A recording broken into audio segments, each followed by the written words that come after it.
pagi sahabat Tarapak semua. Di pagi yang cerah ini bersama saya Dr. Lili dan narasumber kita dokter spesialis jantung Dr. Ferry. Di pagi yang cerah ini kita ada beberapa pertanyaan sih dok yang akan nanti saya tanyakan. Sebenarnya ini pertanyaan yang seliweran, sering di WA group atau sering mungkin muncul di internet atau kasus-kasusnya dok.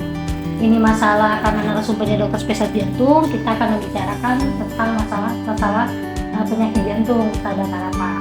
Oke baik, kita langsung mulai saja dok. Ya. Oke. Untuk pertanyaan pertama tuh dok, apa saja sih dok gejala penyakit jantung khususnya yang gawat-gawat nih, biar sahabat Tarapak kalau merasakan sendiri atau punya tetangga atau punya keluarga tahu. Terima kasih Dr. Lili. Ya, selamat pagi sahabat Tarapak sekalian ya. Tadi sudah disampaikan Dr. Lili, saya Dr. Ferry Gunawan, spesialis jantung dan pembuluh darah. Nah, sejauh ini memang cukup banyak pertanyaan yang tadi ditanyakan oleh Dr. Lili. Ya, pertanyaan baik dari masyarakat awam maupun terkadang dari tenaga kesehatan sendiri. Apa saja sih gejala-gejala yang terkait dengan kegawat daruratan jantung? Jadi memang yang harus kita ketahui ya dok ya, kegawat daruratan jantung ini sebenarnya cukup banyak ya. Memang yang paling sering rekan-rekan ketahui itu tentang gejala serangan jantung koroner. Tapi sebenarnya penyakit jantung itu ada serangan jantung koroner, gagal jantung akut, gangguan irama jantung, penyakit jantung bawaan, jantung bocor, dan yang lainnya.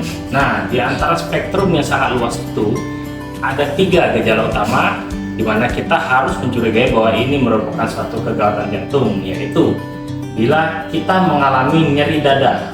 Nyeri dadanya pada umumnya nyeri dada yang berat, yang seperti kayak dihimpit, dan dia bisa menjalar sampai ke punggung, ke lengan kiri, dan biasa disertai oleh keringat dingin.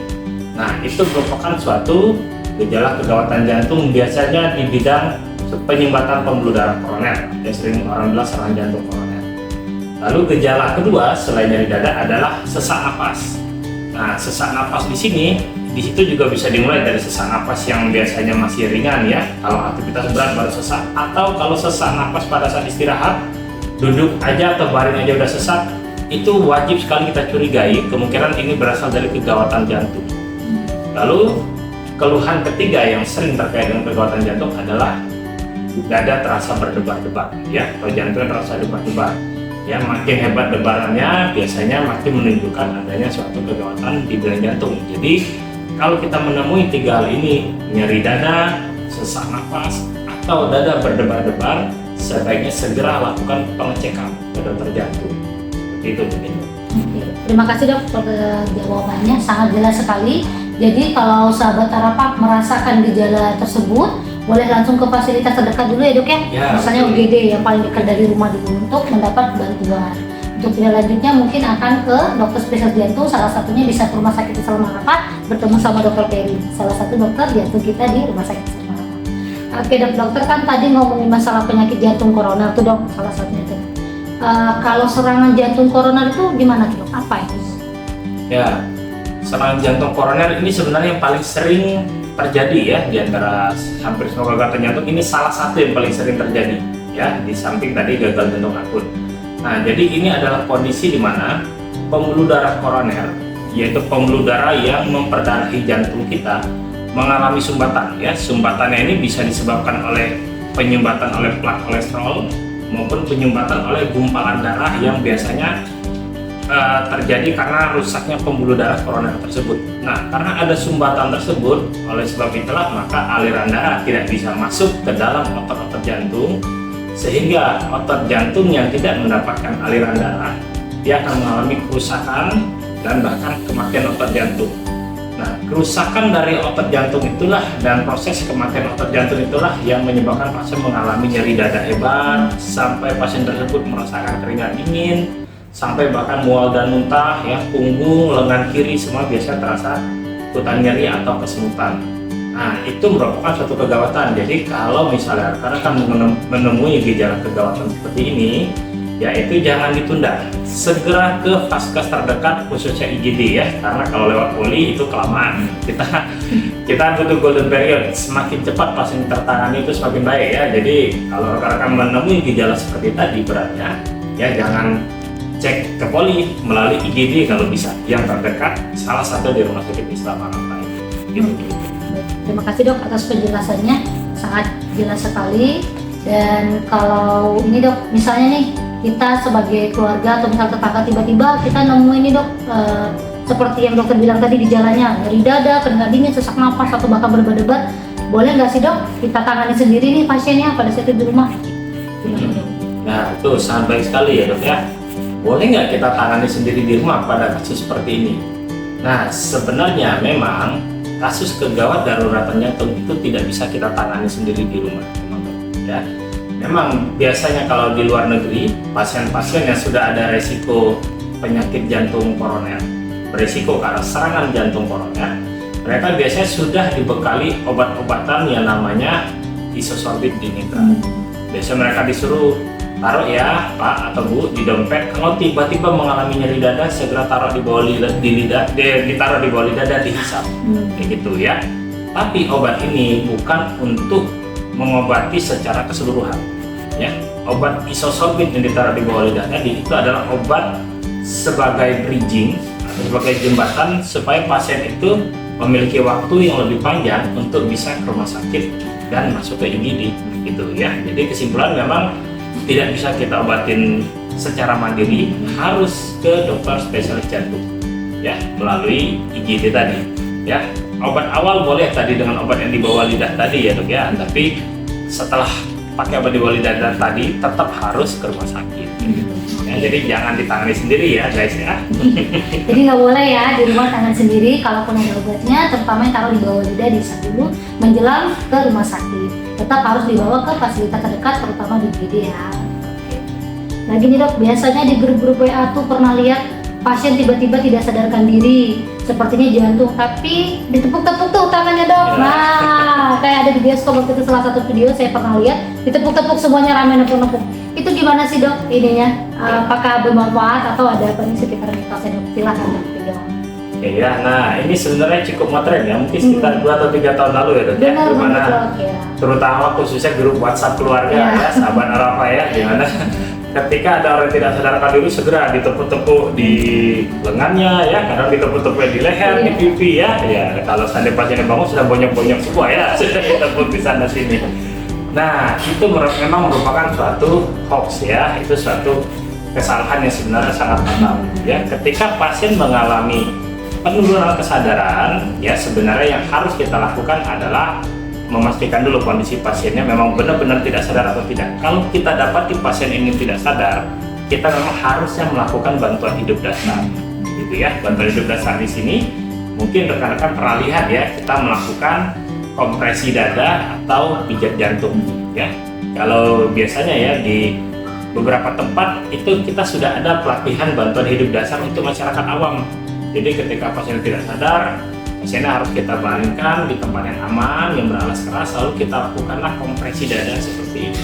Ya, dan ini memang butuh sesi khusus ya, supaya tidak menjadi suatu kesalahan juga ya. Takutnya kalau kita sampaikan secara sekilas, rekan-rekan salah menangkap, nah takutnya terjadi kesalahan. Tapi intinya ketika pasien tersebut tidak sadarkan diri, kalau memang sahabat sekalian tidak bisa untuk melakukan bantuan hidup dasar, segera mencari bantuan terdekat ya, jangan ditepuk karena itu tidak bermanfaat untuk keselamatan jiwa pasien. Oke, baik.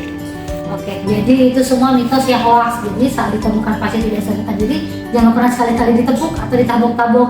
Yang minimal cari bantuan untuk dibawa ke fasilitas kesehatan terdekat. Baik dok, setelah penjelasan tadi yang panjang lebar dan segala macamnya sangat jelas sekali, saya belum dok untuk tips dan trik supaya agar terhindar dari penyakit jantung ini gimana caranya?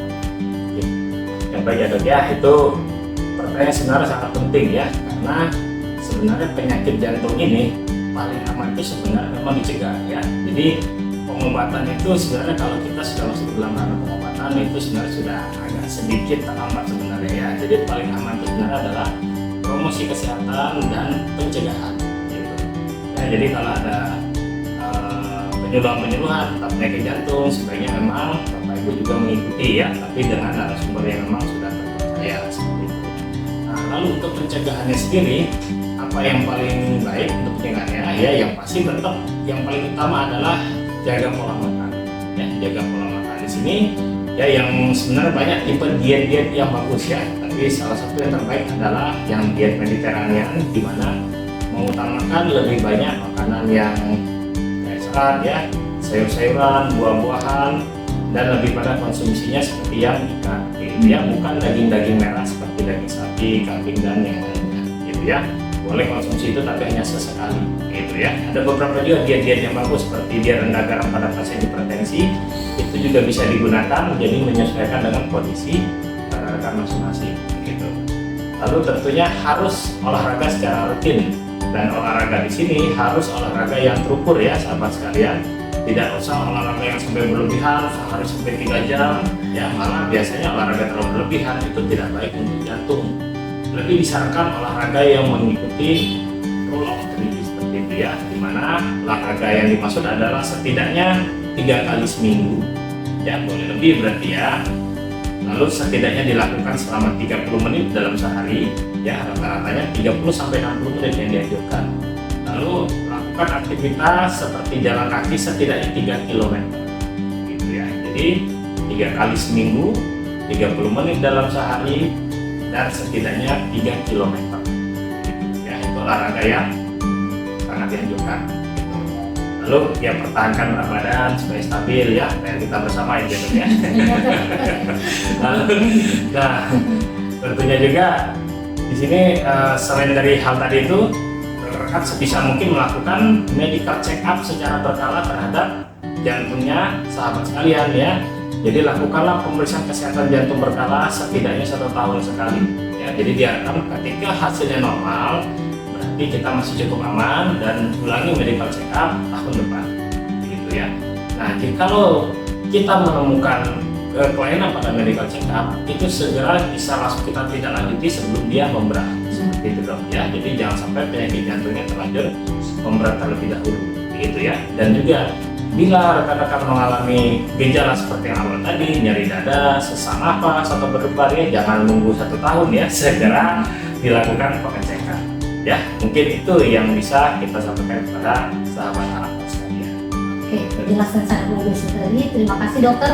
Dari penjelasan tersebut, jangan sampai tunggu sakit. Nah, kita sehat pun kita bisa medical check up di salah satunya rumah sakit Islam Marapa, itu punya medical check up jantung. Nanti teman-teman kalau butuh informasi lebih silahkan hubungi rumah sakit Islam Marapanya.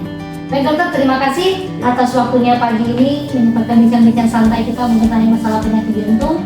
Yang bosan-bosan ya dok, siapa tahu akan ketemu lagi dengan. Terima kasih untuk sahabat Islam Marapa semuanya. Assalamualaikum warahmatullahi wabarakatuh. Selamat pagi.